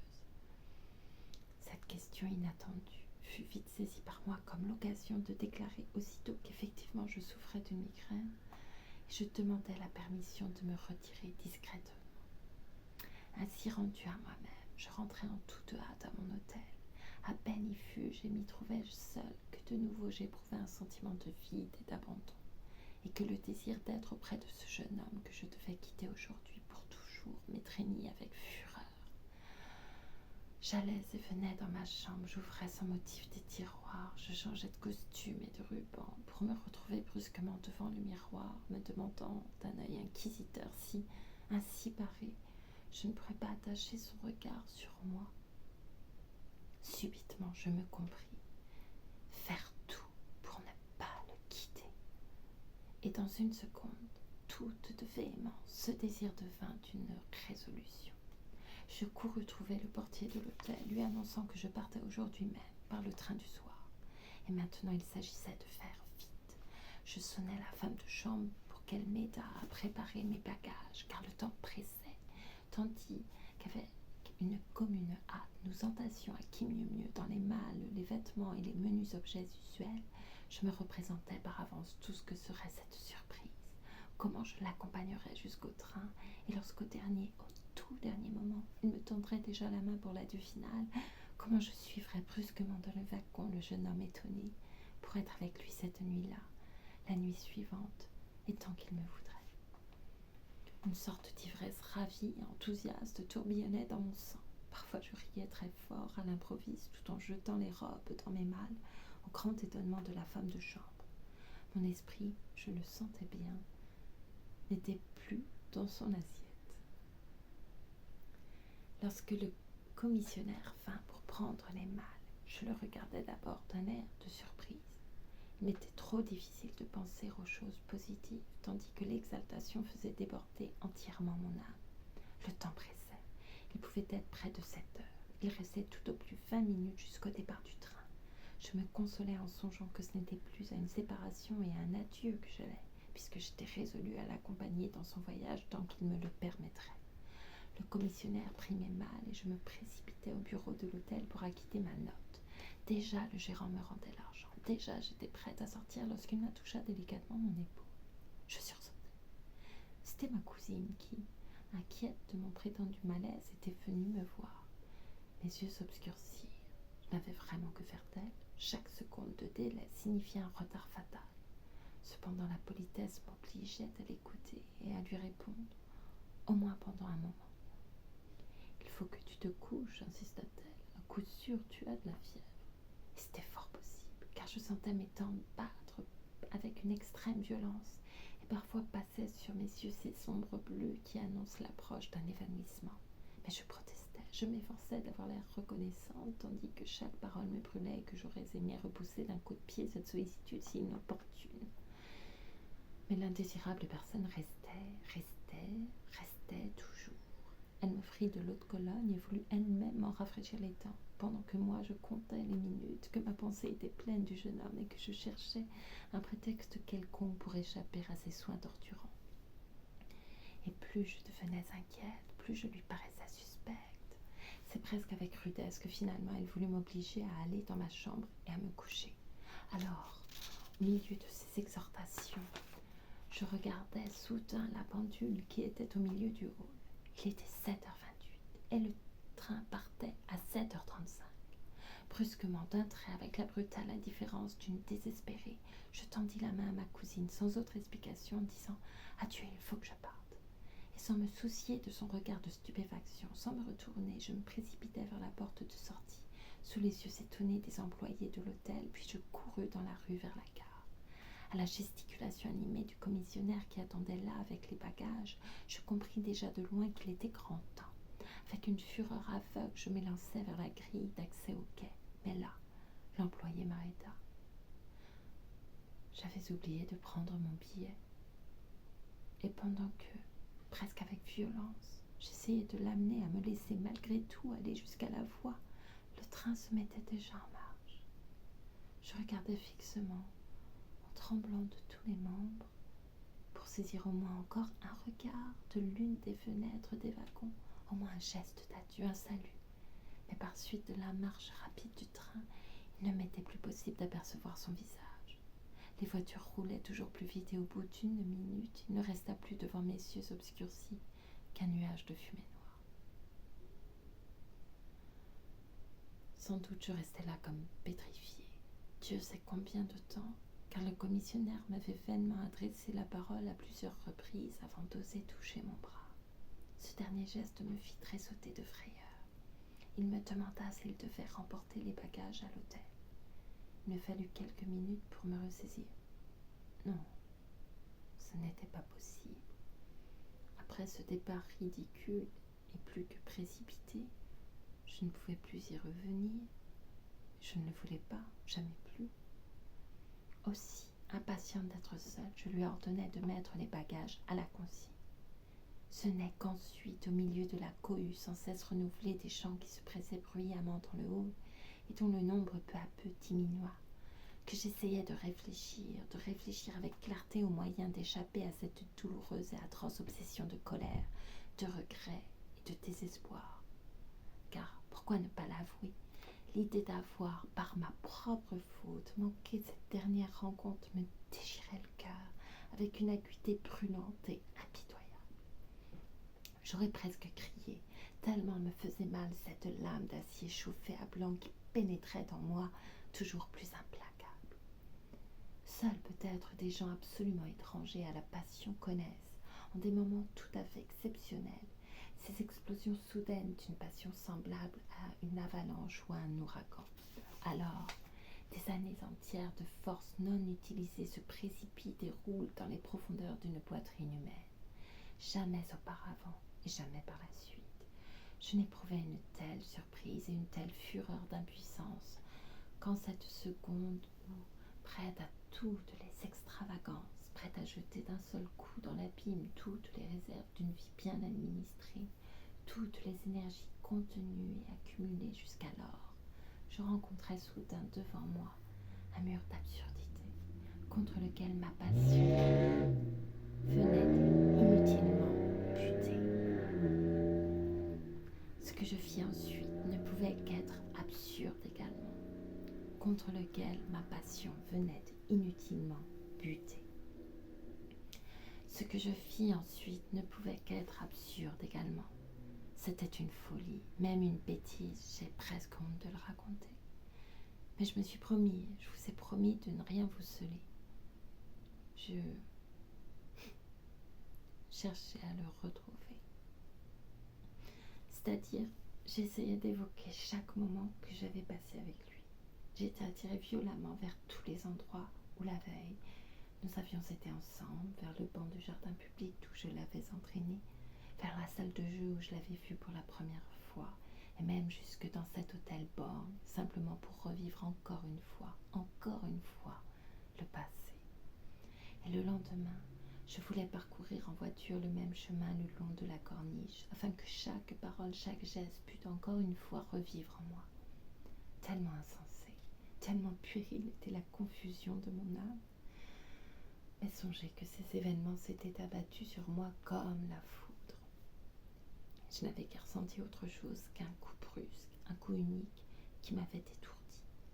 Mais maintenant, brutalement sorti de ce tumulte, je voulais encore une fois revivre, pour en jouir rétrospectivement, bribe par bribe, ces émotions fugitives, grâce à cette façon magique de se tromper soi-même que nous appelons le souvenir. À vrai dire, ce sont là des choses que l'on comprend ou que l'on ne comprend pas. Peut-être faut-il avoir un cœur brûlant pour les concevoir.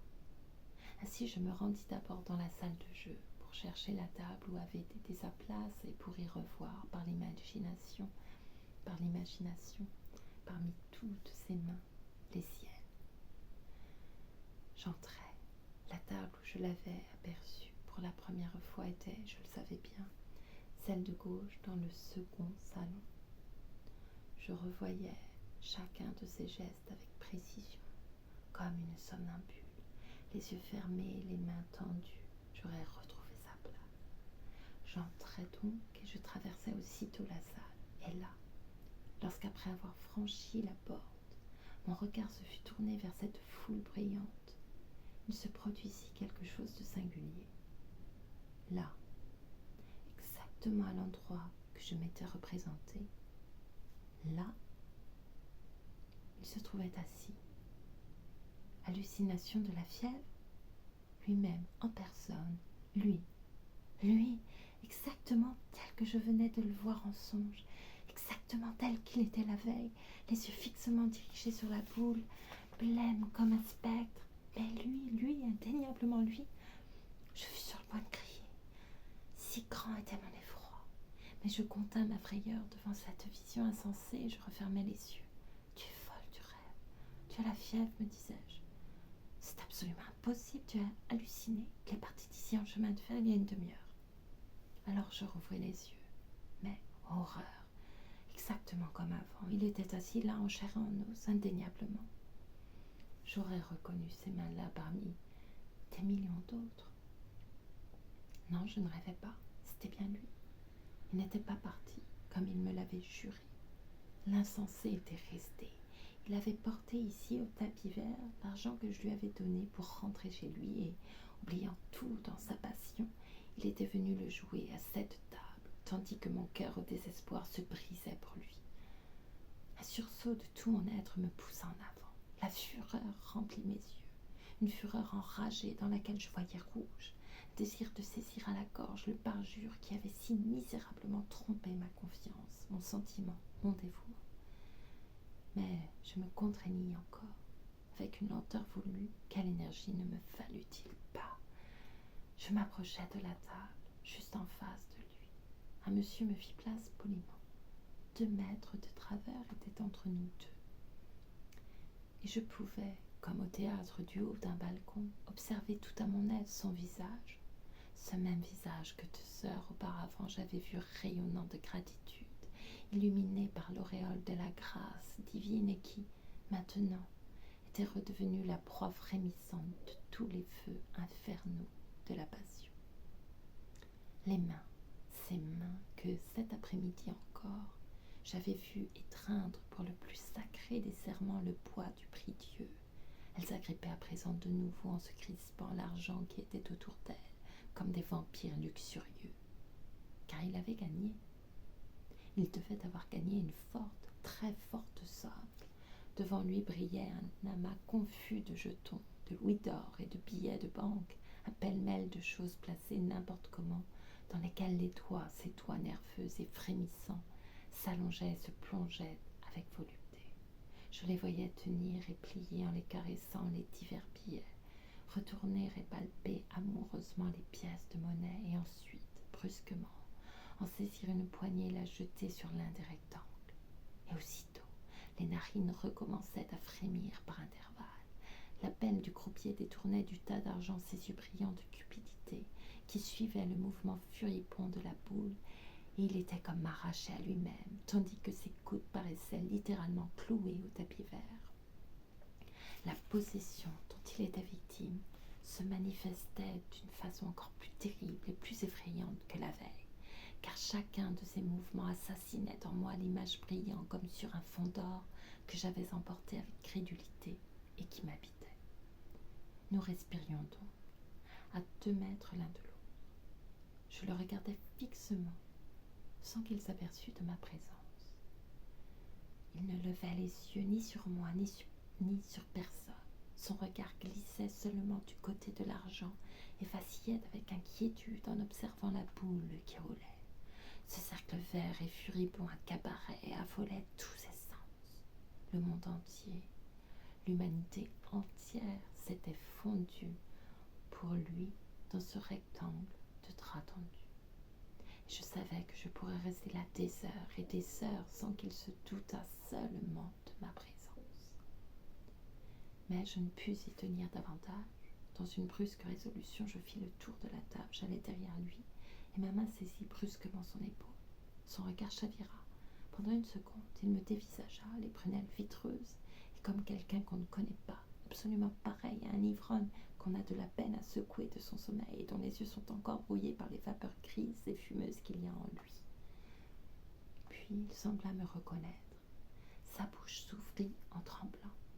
Il me regarda d'un air heureux et balbutia tout bas avec une familiarité où il y avait à la fois de l'égarement et du mystère. Ça marche bien. Je l'ai senti tout de suite en entrant et en voyant qu'il était là. Je l'ai senti tout de suite. Je ne compris pas ce qu'il voulait dire. Je remarquai seulement que le jeu l'avait enivré, que cet insensé avait tout oublié, son serment, son rendez-vous, l'univers et moi. Mais même dans cet état de possession, la lueur d'extase qu'il venait d'avoir en me voyant était si séduisante que, malgré moi, je suivis le mouvement de ses paroles et que je lui demandai avec intérêt de qui il voulait parler. Du général russe qui est là, qui n'a qu'un bras, murmura-t-il en se pressant tout contre moi pour que personne n'entendît le secret magique. Là, celui qui a des côtelettes blanches et un laquais derrière lui, il gagne toujours. Hier déjà je l'ai remarqué. Il a sans doute une martingale et je joue toujours comme lui. Hier aussi, il a toujours gagné. Seulement j'ai commis la faute de continuer à jouer lorsqu'il est parti. Ce fut ma faute. Hier, il doit avoir gagné 20 000 francs et aujourd'hui aussi, il gagne chaque fois. Maintenant, je mise toujours d'après lui. Maintenant, au milieu de sa phrase, il s'interrompit brusquement car le croupier cria son ronflant « Faites vos jeux !» Et son regard se détourna, comme aimanté, dévorant la place où était assis, grave et paisible, le russe à barbe blanche, qui posa avec circonspection d'abord une pièce d'or, puis, après un moment d'hésitation, une seconde sur le 4e rectangle. Aussitôt les mains brûlantes qui étaient devant moi plongèrent dans le tas d'argent et jetèrent une poignée de pièces d'or au même endroit. Et lorsqu'une minute après, le croupier cria « 0 !» et que son râteau balaya d'un seul mouvement, tournant toute la table, le jeune homme regarda stupéfait comme si c'eût été un miracle, tout cet argent qui s'en allait. Vous penserez peut-être qu'il s'était retourné vers moi? Non, il m'avait complètement oublié.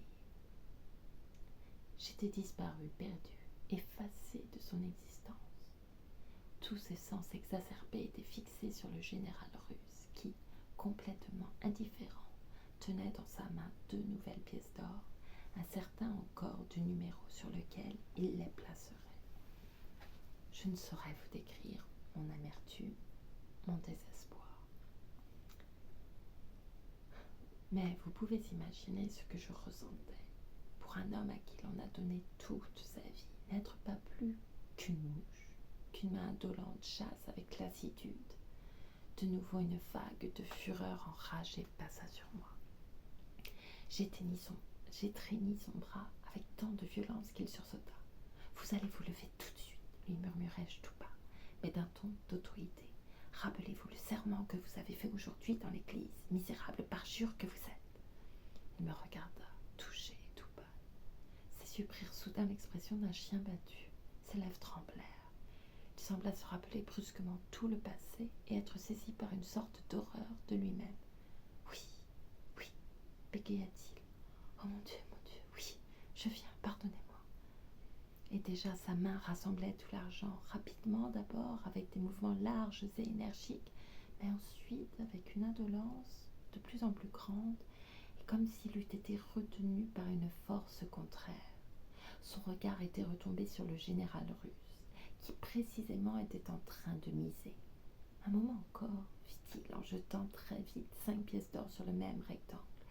Rien que cette seule partie, je vous jure qu'ensuite je m'en irai. Rien que cette seule partie, rien que... Et de nouveau sa voix expira. La boule avait commencé à rouler, l'emportant dans son mouvement. De nouveau le possédé venait de m'échapper. Il s'était échappé à lui-même, entraîné par la giration de la boule minuscule qui sautait et bondissait dans la cuvette polie. Le croupier cria un numéro. Le radeau agrippa devant lui les 5 pièces d'or. Il avait perdu. Mais il ne se retourna pas. Il m'avait oublié, ainsi que son serment, ainsi que la parole qu'il venait de me donner 1 minute auparavant. Déjà sa main avide plongeait en se crispant dans le tas d'argent diminué, et son regard ivre était entièrement accaparé par son vis-à-vis, porte-bonheur qui magnétisait sa volonté. Ma patience était à bout. Je le secouai encore une fois, mais maintenant avec violence. Levez-vous immédiatement, à l'instant même. Vous avez dit que ce serait la dernière partie. Alors, se produit ici quelque chose d'inattendu. Il se retourna soudain. Cependant, le visage qui me regardait n'était plus celui d'un homme humble et confus, mais celui d'un furieux, ivre de colère, dont les yeux brûlaient et dont les lèvres frémissaient de rage. « Fichez-moi la paix !» rugit-il comme un tigre. « Allez-vous-en, vous me portez malheur. Toujours quand vous êtes là, je perds. C'était le cas hier et aujourd'hui encore. Allez-vous-en. » Je fus un moment comme sidéré. Mais ensuite, devant sa folie, ma colère déborda elle aussi. « Je vous porte malheur, moi !» l'apostrophai-je. « Menteur, voleur, vous qui m'avez juré !» Mais je m'arrêtai là, car l'enragé bondit de sa place et me poussa en arrière, indifférent au tumulte qui s'élevait. « Fichez-moi la paix !» s'écria-t-il d'une voix forte, sans aucune retenue. « Je ne suis pas sous votre tutelle. Voici votre argent. » Il me jeta quelques billets de 100 francs. « Mais maintenant, laissez-moi tranquille. » Il avait crié cela très fort, comme un fou, indifférent à la présence des centaines de gens qui étaient autour de lui. Tout le monde regardait, chuchotait, insinuait des choses, riait, et même de la salle voisine s'approchaient de nombreux curieux. Il me semblait que l'on m'arrachait mes vêtements et que j'étais là toute nue devant ces gens pleins de curiosité. « Silence, madame, s'il vous plaît, » dit d'une voix forte et autoritaire le croupier, en frappant sur la table avec son râteau. C'était à moi que s'adressaient les paroles de ce médiocre personnage. Humiliée et couverte de honte, j'étais là exposée à cette curiosité murmurante et chuchotante, comme une prostituée à qui l'on vient de donner de l'argent. 200, 300 yeux insolents étaient là à me dévisager. Et, comme en m'écartant, courbant le dos sous cette averse immonde d'humiliation et de honte, je tournais les regards de côté. Voici que devant moi, je rencontrais deux yeux que la surprise rendait presque tranchants. C'était ma cousine, qui me regardait d'un air égaré, la bouche ouverte et la main levée comme sous l'effet de la terreur. Cela me donna comme un coup de fouet. Avant qu'elle eût pu bouger, se remettre de sa surprise, je me précipitai hors de la salle. J'eus encore assez de force pour aller tout droit jusqu'au banc, le même banc où la veille ce possédé s'était effondré, et aussi faible, aussi épuisé et brisé que lui. Je me laissai tomber sur le bois dur et impitoyable. Il y a maintenant 24 ans de cela, et cependant, quand je pense à ce moment où j'étais là, fustigée par ces insultes, sous les yeux de 1000 inconnus, mon sang se glace dans mes veines, et je sens de nouveau avec effroi quelle substance faible, misérable et lâche doit être ce que nous appelons avec emphase l'âme, l'esprit, le sentiment, la douleur, puisque tout cela, même à son plus haut paroxysme, est incapable de briser complètement le corps qui souffre, la chair torturée. Puisque malgré tout, le sang continue de battre et que l'on survit à de telles heures, au lieu de mourir et de s'abattre comme un arbre frappé par la foudre. La douleur ne m'avait pas rompu les membres que pour un moment. Ne m'avait rompu les membres que pour un moment. Le temps de recevoir le choc, de sorte que je tombais sur ce banc, hébété, à bout de souffle, avec pour ainsi dire l'avant-goût voluptueux de ma mort nécessaire. Mais, je viens de le dire, toute souffrance est lâche. Elle recule devant la puissance du vouloir vivre qui est ancrée plus fortement dans notre chair que toute la passion de la mort ne l'est dans notre esprit. Chose inexplicable à moi-même, après un tel écrasement des sentiments, je me relevais malgré tout. À vrai dire, sans savoir que faire. Et soudain, je me rappelais que mes malles étaient à la gare. Dès lors, je n'eus plus qu'une pensée, partir, partir, partir d'ici. Simplement partir, loin de cet établissement maudit, infernal. Je courus à la gare sans faire attention à personne. Je demandai l'heure du premier train pour Paris. À 10 heures, me dit l'employé. Et aussitôt, je fis enregistrer mes bagages. 10 heures. Il y avait donc exactement 24 heures depuis cette affreuse rencontre. 24 heures tellement remplies par une tempête qui avait déchaîné les sentiments les plus insensés, que mon âme en était brisée pour toujours. Mais d'abord, je ne sentis qu'une seule parole dans ce rythme éternellement martelé et vibrant. Partir, partir, partir. Les pulsations de mes tempes enfonçaient sans cesse comme un coin ce mot-là dans ma tête. Partir, partir, partir. Loin de cette ville, loin de moi-même, rentrer chez moi, retrouver les miens, ma vie d'autrefois, ma vie véritable. Je passais la nuit dans le train. J'arrivais à Paris. Là, j'allais d'une gare à l'autre et directement je gagnais Boulogne. Puis je me rendis de Boulogne à Douvres, de Douvres à Londres et de Londres chez mon fils, tout cela avec la rapidité d'un vol, sans réfléchir, sans penser à rien, pendant 48 heures, sans dormir, sans parler, sans manger. 48 heures pendant lesquelles toutes les roues ne faisaient que répéter en grinçant ce mot-là. Parti, parti, parti, partir.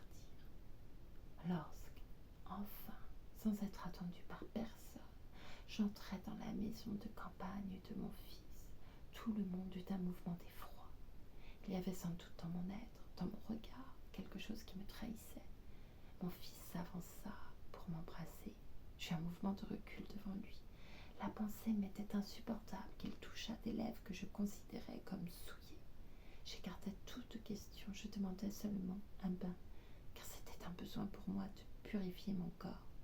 Abstraction faite de la grâce du voyage, de tout ce qui paraissait encore y rester attaché, de la passion de se posséder de cet homme intime.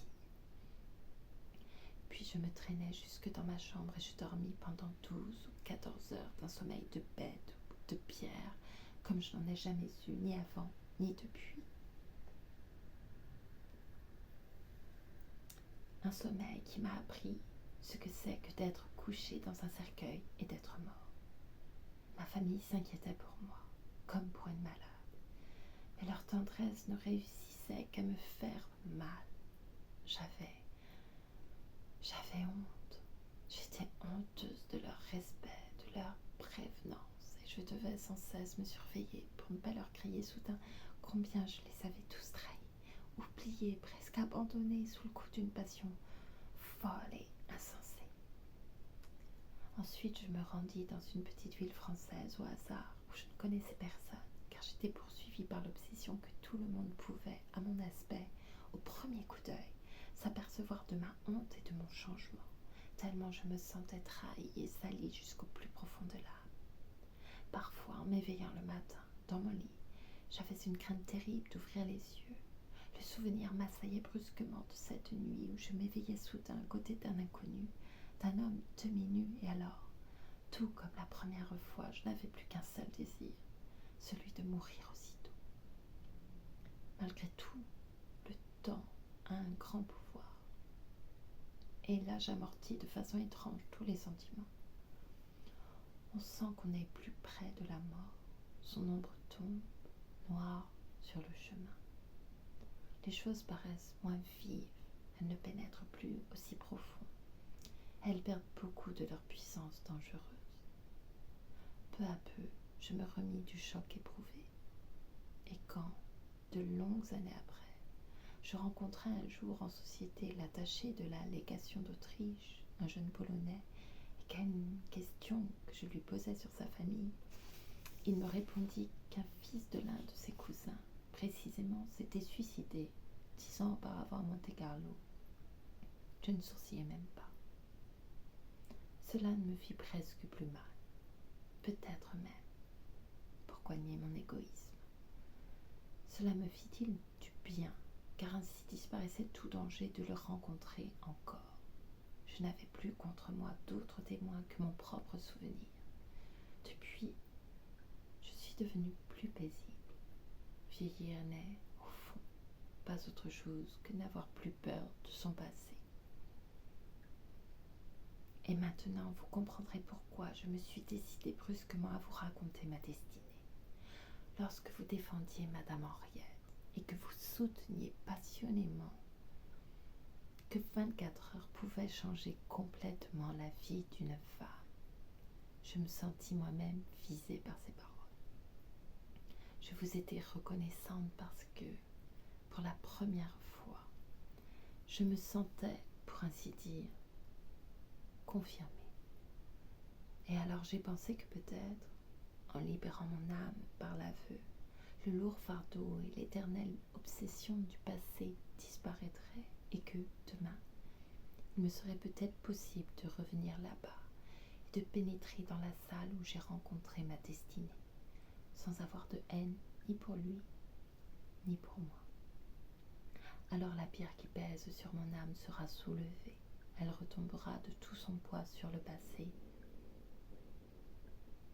et l'empêchera de ressurgir encore une fois.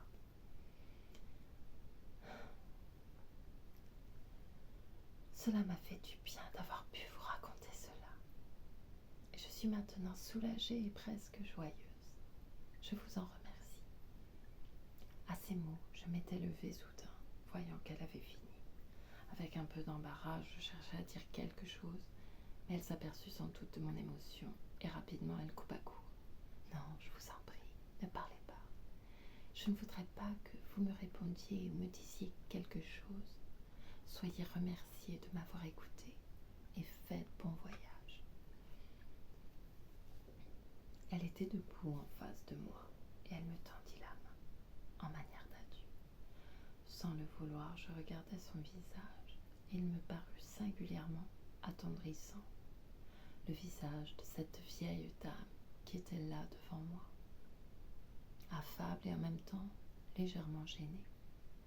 Était-ce le reflet de la passion éteinte? Était-ce la confusion qui soudain colorait d'une rougeur inquiète et croissante ses joues jusqu'à la hauteur de ses cheveux blancs? Toujours est-il qu'elle était là comme une jeune fille, pudiquement troublée par le souvenir et rendue honteuse par son propre aveu. Émue malgré moi, j'éprouvai un vif désir de lui témoigner par une parole ma déférence. Mais mon gosier se serra. Je m'inclinai profondément et baisai avec respect sa main fanée, qui tremblait un peu comme un feuillage d'automne.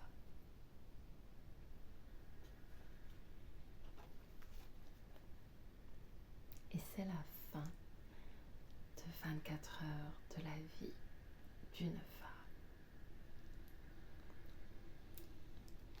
Et je vois que j'ai été extrêmement rapide sur cette lecture, puisqu'elle fait 20 minutes de moins que les autres. Voilà, chaque lecture est différente.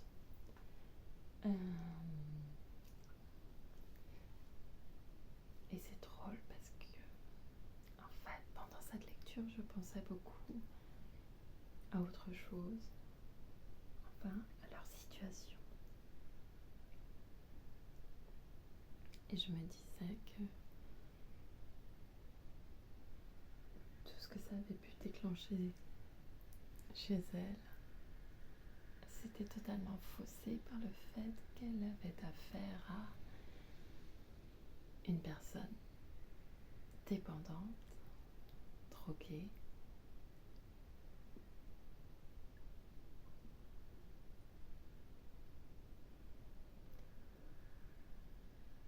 que donc on ne peut pas se fier exactement à ce qu'on ressent face aux réactions d'une personne qui est placée sous une telle dépendance.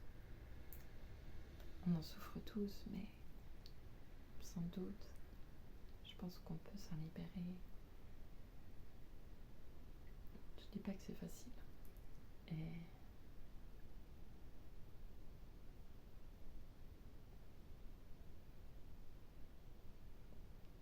Mais qu'en attendant,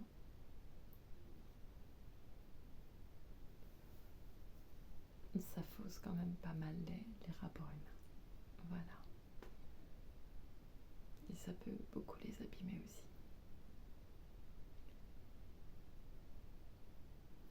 Enfin voilà, je vous remercie beaucoup pour votre écoute. J'espère que c'est audible et que ça n'est pas désagréable et qu'on n'entend pas trop mes cheveux qui sont décidément trop courts.